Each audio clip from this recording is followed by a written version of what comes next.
We just got a bunch of new news for the HBO Lantern show. Watch this video to the end. Some of it sounds really good, but some of it sounds really bad. First, we learned that John Stewart will be a Marine and an architect in the Lantern show. This is good. He was a Marine sniper, and after he left the Marines, he became an architect. This is kind of canon in the comics now. Originally, as you guys know, in his first appearance, he was just the architect, but then the JLU show kind of turned him into a Marine, so they adapted that in the comics. I would say the architect part matters way more than the Marine part. However, having both, that is a good sign. I thought they would have cut the architect part out. This right here is just bad. They say that it's a buddy cop show, but Hal Jordan is old school Air Force man who butts head with the more calm and collected John, who represents a new generation. This is bad. In current comics, Hal is not even that much older than John, maybe a few years. In the original conceptions, Hal was like a bit older than John. I think there was a pretty big age gap back then, but Hal never kind of picked on John. Hal never viewed John as younger. I really hate this thing that they're doing where it's like,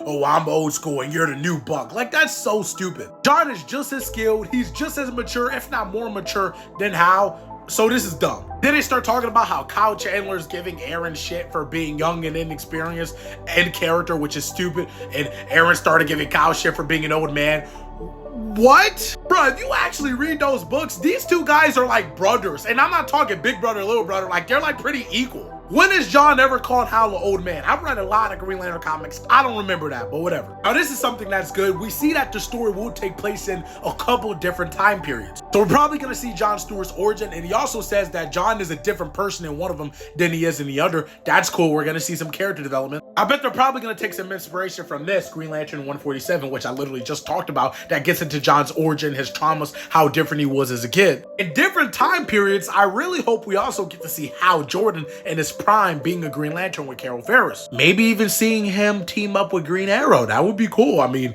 that is an iconic duo. And if Hal Jordan is such an old man, you gotta show him young in his prime with Green Arrow, right? And this is another really good thing. One thing we attacked from the beginning was that Green Lantern's powers, a lot of it is based in creativity. To manifest things from the Green Lantern rings, you gotta manifest something from your brain, but also kind of from your soul. I like that. You did your work. What does that look like? What does it feel like? I imagine it's not much different than being a sculptor or a painter. I love how he says painter because Kyle Rayner is famously a painter. Aaron Pierre had to be able to sell that John could have that ability, and that's what he did. He understood that John would appreciate that aspect of their powers. If you read Green Lantern War Journal, you know what he's talking about. He always makes architectural constructs. It's so cool. And we always joke that Hal just wants to hit everything with a big green fist. That's cool. I like that. However, you gotta add the planes, bro. Add the planes. He needs to be making plane constructs. He was part of the Air Force. Overall, though, I don't like the age gap. I don't like that it seems like John is going to be mentored, but I do like most of it. It sounds pretty cool.